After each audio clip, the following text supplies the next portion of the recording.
Thank you, Sergio Sanz, for giving an overview of all the projects that CARTIF is involved in. Very ambitious, very, very successfully as well. And now, thank you also for giving an introduction to the OptEEmAL project. We'll have Miguel Angel Garcia from CARTIF presenting to us the OptEEmAL project, a platform for energy-efficient retrofitting design for districts. Thank you.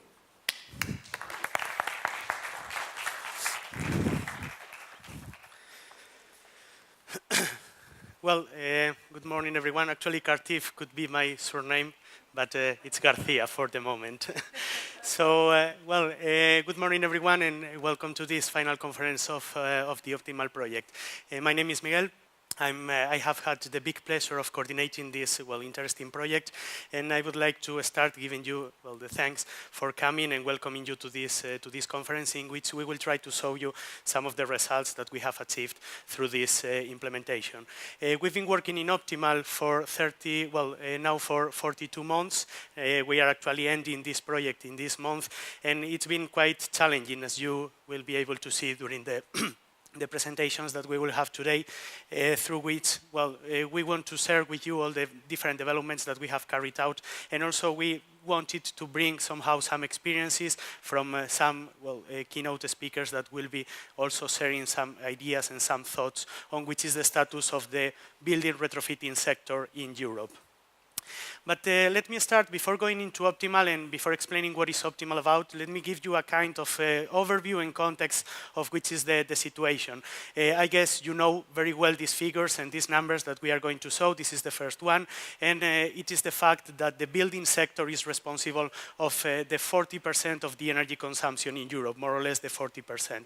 This is something that we all know very well, and this is something that, we know that we have to work in this sense, but the important thing and the important issue here is understanding the big potential that we have in the building sector in order to improve how it is, in order to reduce this energy consumption, and on top of that, in order to improve the comfort conditions for the people that are using these buildings that we have. So there is an important work here, and we need to work on identifying new technologies, new processes, and integrating all this in order to improve the process and to make the building sector more sustainable.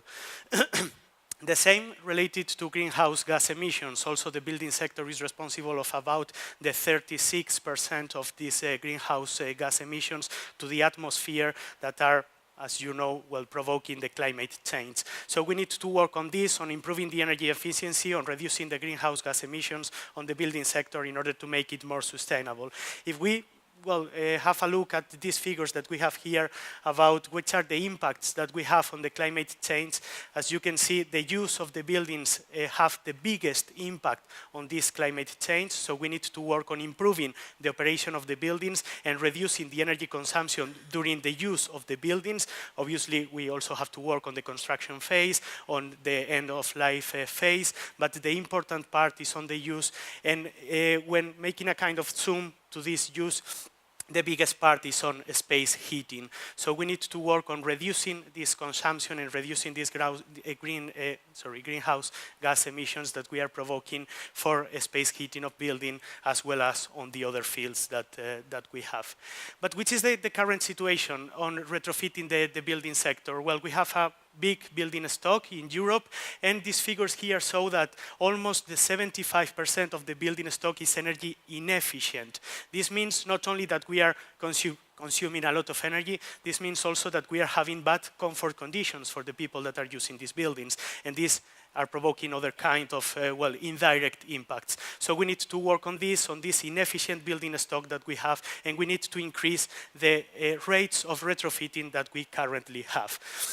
And it's important also to note that over the 30% of the building stock is more than 50 years old. This means that our focus should be on these buildings that were built with, different regulations, even some of them without kind of environment of regulations, and we need to work on them in order to improve their conditions. The current retrofitting rates, well, it depends on the countries, but we are around in between 0.5% of retrofitting rate, 1.3, and well, we need to increase these retrofitting rates to at least the 3% in Europe in the coming years in order to achieve the targets and the goals that we have. So which is our long-term target and our big objective that we have in the future? Well, according to the new regulations and new strategies that we have in Europe, we need to work on this long-term objective of reducing the greenhouse gas emissions levels for the building sector by in between 88 and 91% in 2050. This is a really big challenge, and we need to work on this in order to achieve it through, well, improving the existing building stock that we have. In this sense, we have well, an environment of regulations and different directives and different strategies that have been put in place by the European Commission mainly, and then that were transposed by the different European countries in order to somehow work towards achieving these goals. For example, we have the Energy Performance of Buildings Directive that established, well, by first time the concept of nearly zero energy buildings, the energy performance certificates, some inspection schemes for the HVAC systems, also some financial measures and the requirements in order to somehow perform a cost-optimal performance of buildings. Then in 2012, the Energy Efficiency Directive appeared, establishing somehow some targets for the future. For example, this target of the 3% of renovation rate in the building stock, which is a really important target and difficult to achieve, which is a big challenge.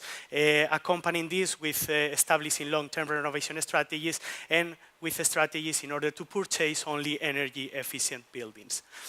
Then in 2016, then appeared the Energy Performance of Building Directive, the new amended version of this directive that was implemented last year, entered in force last year, which established, well, some other issues. For example, the concept of decarbonizing the building stock by 2050, which is our long-term target. Some common schemes to introduce the concept of a smart readiness in buildings, which is also supporting this reduction of energy consumption and greenhouse gas emissions. Also introduce the concept of electromobility, for example, vehicle to grid, in order to, well, to work with vehicles as storage systems, and some other strategies and concepts as, for example, methods for comparing national energy performance requirements and also promoting health and well-being for users, which is a really important issue, improving also the comfort conditions while we are reducing the energy consumption. But which is the situation? We have all these strategies, we know our target, we know our goal, but there are a number of barriers that still are blocking that we are able to increase this renovation rate to achieve this 3% that we need to achieve. And some of these barriers are those that you can see here, some of them that have been tackled within the project OptEEmAL that we will see later. For example, well, barriers related to renovation costs, which are really high, this investment that we need at the beginning in order to renovate the buildings. Some technical barriers, for example, the lack of knowledge of existing technologies, and also the lack of knowledge of the cost related to some technologies and how this cost can be reduced through combining different technologies and different solutions. One barrier that is really challenging and really difficult, that is the fragmentation of the supply chain and the fragmentation of the process. The building sector and the value chain of the building sector is really fragmented, and we have different stakeholders, sometimes with different interests and different motivations, and this is a really big challenge to overcome. So how to establish common strategies and how to put together all these different objectives to achieve a unique objective for renovating buildings. And other barriers, for example, those related to regulatory issues, as for example, that the ambition on this renovation is continuously changing as the regulations are changing. So we've been working on some of these in order to include some of these strategies within OptEEmAL and in order to support overcoming these existing barriers. Of this, one that, well, I would like to highlight two of these barriers that I have mentioned. One is about this fragmentation of the supply chain, fragmentation of the value chain, and is related to the stakeholders that appear at the different stages. So we still are working with, processes in which some stakeholders are appearing in different steps, and they appear with different interests as those that were established at the beginning. And this is something that is blocking the implementation and the renovation of our existing building stock. And as consequences of this, we have misunderstandings among the stakeholders that, well, usually it's difficult that they speak the same language and they have the same objective. We have also difficulties to implement changes, and as you know, in the building sector, every change that we make, and especially in the later stages of the process, is affecting incredibly in terms of cost of the renovation, and some others, as for example, the late inclusion of wishes from specific actors and specific stakeholders. And then the second challenge that we have, and well, the other barrier that I would like to highlight is about the existing tools or the ecosystem of tools that we have. We have a really big number of tools. It's incredible the number of tools that we have and that we can use in order to support this retrofitting process, in order to simulate, to model, to calculate life cycle costs, to calculate environmental impacts, and so on and so forth. The number of tools is really big, and there is a lack of interoperability among these tools, and there is a lack of common data models that can be used by these different tools. And this is a really big challenge, because if we have different actors that they don't speak the same language, and they use different tools that they don't speak the same language, then we are having two big problems that then make a bigger problem for the renovation sector. So what is OptEEmAL about? We, understanding and acknowledging of all these different challenges, we decided to start somehow this adventure that was OptEEmAL. Now 3 years and a half ago, in 2015, when we started, we built a consortium of 13 partners. Most of them are represented here, and you will have the opportunity to listen the different developments that they have carried out. And we faced the challenge of developing a tool that is able to somehow support overcoming some of these barriers, improving the process of designing energy-efficient retrofitting projects, and especially working at the scale of districts instead of the scale of buildings. So understanding which are the interactions among buildings in order to have higher impacts and higher benefits for all the stakeholders, and especially the investors. The project is coordinated by CARTIF, by us, and we have in the consortium, we have universities, we have research centers as CARTIF, we have also representatives from industries, we have also SMEs, and we have also representatives from stakeholders, as for example cities that have been testing the tool and demonstrating how the tool works. And our final objective was to develop this tool and to validate it to a maturity level of 7, which means that we are starting now at the end of the project somehow covering the pre-commercialization gap. So we are at the stage of having a kind of a pre-commercial product, and then we will work in the coming 1 year, 2 years in order to make this tool commercially available for the stakeholders. So let me show you a video on that will explain better than me what is OptEEmAL about, and then I will continue giving you some of the key issues that we have faced. Please.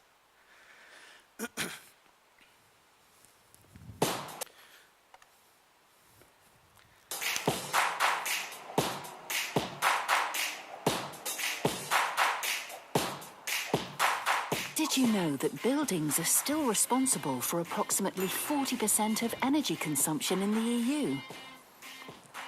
Since about 75% of buildings are energy inefficient, retrofitting would be a great option to make them use less energy. In retrofitting projects, many different stakeholders need to work together. They all use different planning tools and concepts, making it hard to communicate. Now, with the OptEEmAL platform, they have the chance to collect all their data in one place and translate it into one language. The OptEEmAL platform automatically calculates the optimal retrofit scenario for an entire city district and helps choose the best retrofit solution in terms of costs and benefits. OptEEmAL is based on a cloud system and latest construction modelling tools, which make its results most accurate.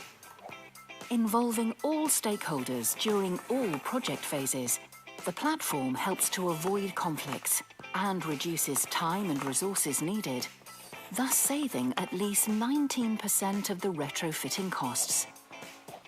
OptEEmAL makes retrofitting easier and more profitable for all people involved.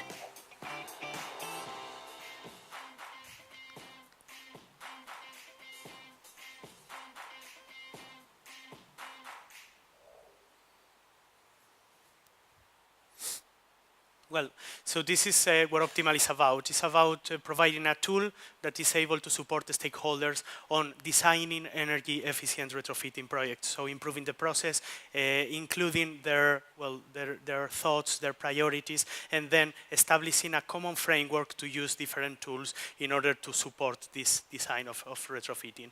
So this is the biggest challenge we had when we started the project and we started thinking about the project of this. So the challenges we had was to provide innovative design tools. So we needed to deliver a new tool that is integrated or made of different tools.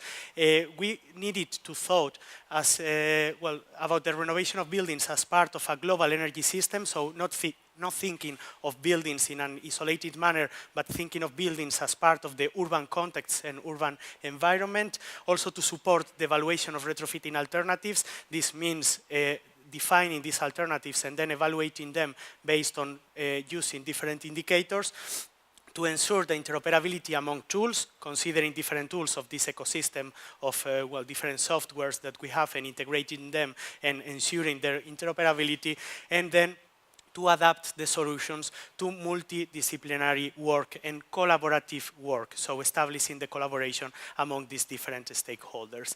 So we started working on developing our web-based platform, which is OptEEmAL, that is supporting the integrated design or methodologies based on integrated design, what we have called we have used the concept of integrated project delivery methods that are supporting this interaction among stakeholders in order to deliver in a kind of systemic manner optimized designs of retrofitting of districts to reduce the uncertainties and time of the design process. This was really important to reduce the time that is needed in order to evaluate all these candidate scenarios and retrofitting alternatives and to provide solutions that are better than those existing in the business as usual. So this is our contribution to the state of the art or beyond the state of the art.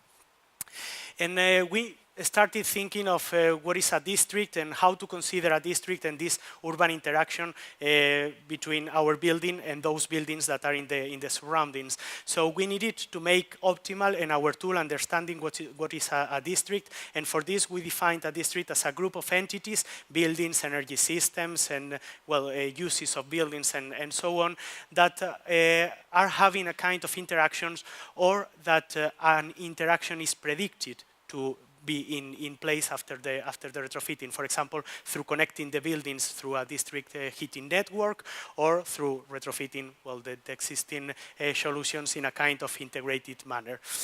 And also characterized by all these different issues and these different models that are defining this district. So the geometry of the buildings, the uses of the buildings, the existing technologies, those technologies that can be implemented, and so on and so forth.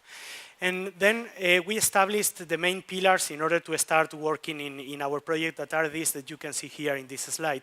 So we started thinking of a building information modeling approach. Obviously, we need to continue working on the current trends that we have in the construction sector, and building information modeling is one of them. So we started working based on this concept, and our tool is based on using building information models.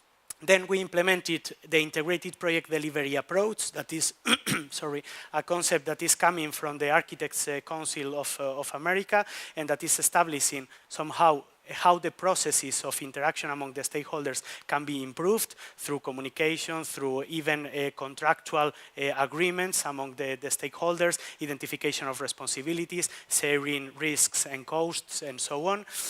Then the third pillar was about creating a catalog of energy conservation measures, and this was a really important one because we needed somehow the tool to understand which are the technologies that can be integrated in order to retrofit the buildings and the district. So we needed to create a catalog of all these technologies that was based on building information modeling, again, to characterize all these different solutions in different fields, as for example, passive measures, active measures, control strategies, renewable energy sources, and so on. Then we implemented a process, which is the fourth pillar, to evaluate all these different retrofitting alternatives based on creating a set of indicators, what we have called the district performance indicators, that are characterizing the way in which the district is performing under the different scenarios, and that is based on the aggregation of indicators at economic, energy, environmental, comfort, social, and urban fields. So through integrating all these different indicators in a common scheme, we've been able to establish these optimization mechanisms in order to evaluate the scenarios and to optimize them. And then finally, to solve the issue of the interoperability, we have created a framework based on ontologies and based on a district data model that is usable by all the different tools that we are integrating. So a common model that then can be linked or connected to the different tools so that the tools can use the data existing in the model in order to perform their models and to calculate the indicators. Sorry. Regarding the integrated project delivery approach, that is one of these pillars that we have integrated, we were thinking since the beginning that we needed to improve the way in which the stakeholders are communicating and how they are part of the retrofitting process. And for this, we have designed our tool and especially our graphical user interfaces in order to foster the collaboration among these stakeholders. So our tool is asking for the different stakeholders to register into the tool and to add and insert their information regarding their priorities, regarding the barriers existing to specific sectors, and so on and so forth. So our tool has been driven by this IPD approach that is establishing somehow the communication or the interaction between the tool and the stakeholders that are using it. And then the tool performs these 4 steps that actually can be summarized into 3 in order to deliver this design process of retrofitting of districts. First, we need the tool to understand which is the problem to be solved and which is the district to be retrofitted. So for this, our first step is about stating the problem so that the stakeholders can upload all the information that is required by the tool in order to characterize and to model the district. So all this information is uploaded by the different stakeholders following this IPD method, and then all these models are used by the tool in order to characterize the current conditions. That is the second step that we have here, that is about mapping the problem. So once we have all the input data coming by the users, our tool needs to model the current conditions in order to understand which is the baseline scenario of our district to be retrofitted.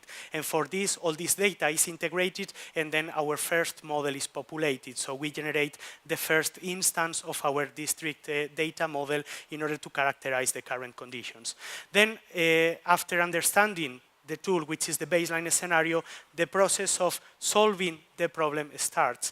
And then in this step, OptEEmAL starts defining and creating different alternative scenarios for retrofitting through combining existing those energy conservation measures existing in the catalog so that we generate the different instances for the different candidate retrofitting scenarios.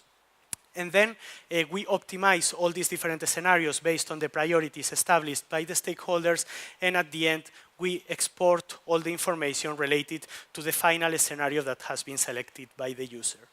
In order to understand a bit better how the platform works, I'll try to guide you through the different steps that I have explained before. The first one that is about the problem statement is, as I was saying, the one in which the user is inserting all this data. For this data, we have established different mechanisms through our graphical user interfaces so that the users upload the building information models of the buildings existing in the district so that we characterize the geometry, the materials, and so on.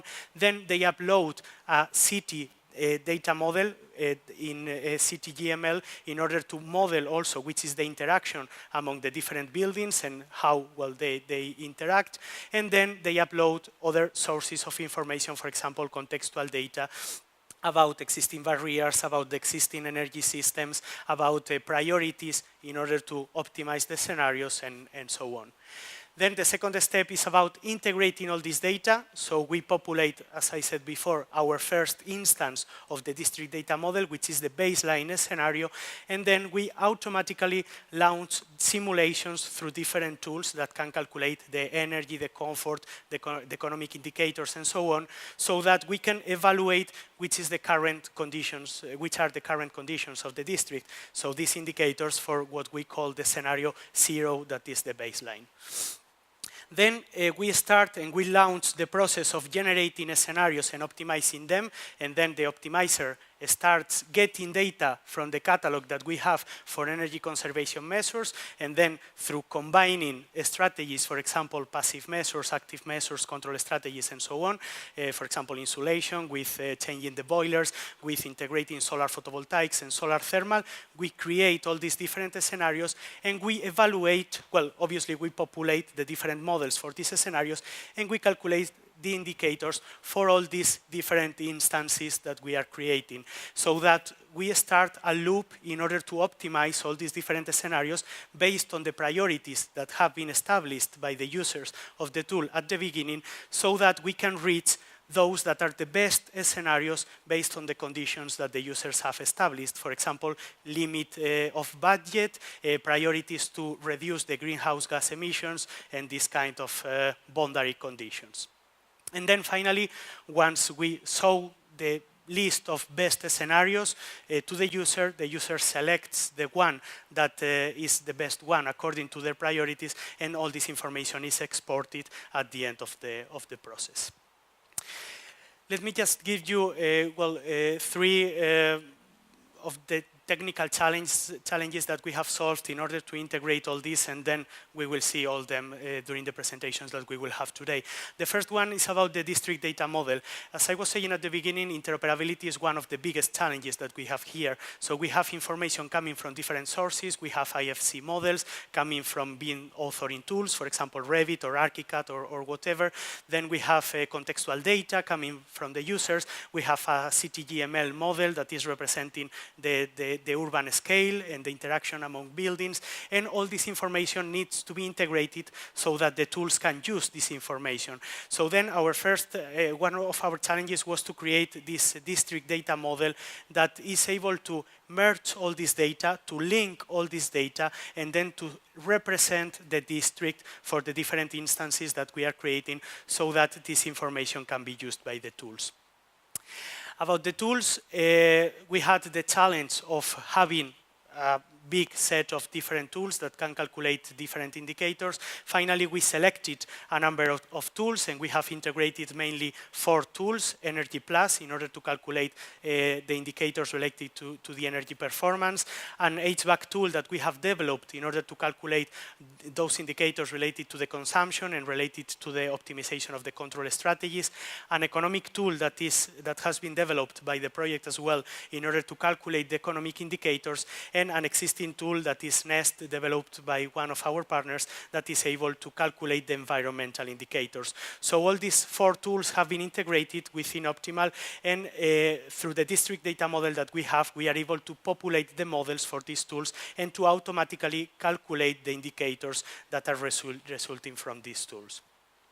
And regarding the ECM's catalog, the catalog of energy conservation measures, this was, well, a big challenge from the beginning in the project, because we needed to somehow define a big set of technologies to be used by our optimizer to generate the different scenarios, and we needed also to characterize all these technologies. So we needed to gather information about technical data, for example, which is the data related to the economic issues of the technology, the technical aspects of the technology, the installation-related issues, also the advantages and disadvantages related to these technologies. So all this information has been gathered, and all this information has been modeled in our ECM's catalog that is compliant with the district data model that we have, so that we are able to take this data and to generate the different scenarios in order to be simulated and optimized. So we have integrated all these technical developments. You will have the opportunity to know and to learn about all them during the presentations that we will have today. And finally, we have been able to deliver this web-based platform that we will show also today how it works, so that we have implemented all these different processes that can be used by the stakeholders. I would like to mention just a couple of things related to the demonstration. As I was saying at the beginning, our objective was to demonstrate a tool that is somehow pre-commercial, so that we have tested the tool in a wide number of cases, and we have demonstrated the accuracy of the data, of the results, and also, that the processes work and that there are no errors. And we have tested the tool in different cases, for example, 4 de Marzo, that we will have the opportunity to visit this afternoon. So this has been one of the cases that we have used. We were working with this district. We modeled all the different input data, the different input data that is required by the tool, and we have performed this process of designing a retrofitting project for 4 de Marzo using this data that we have. Also, we have used the real data that we have from the previous project in which this district has been retrofitted in order to compare the results and to validate the accuracy of the data that we are getting through the tool. And again, our challenge has been to develop this platform that is in between these two TRL levels. This TRL means the technology readiness level. That is the level of a technology in order to be in the market, in order to be commercial. And there are 9 levels, so we have covered in OptEEmAL from 5 to 7 through these developments and through these different validations and these different case studies where we have been using the tool. And now we are in this pre-commercialization gap. So we have a tool that is working for some cases for, a limited number of technologies, a limited number of, let's say, complexity of geometries. So we are now in this stage, and we hope to cover the 2 last steps in order to have a commercial product that can go into the market through continue developing the tool. For this, I hope we can continue with this great consortium with which we've been working, so that we can face these last steps and to have a commercial solution that I'm sure will have a great and very good impact into the market in order to improve the retrofitting sector of existing buildings. So that's all from my side. I hope you have found it interesting, and now you will have the opportunity to listen all the different details of these technical developments. Thank you very much.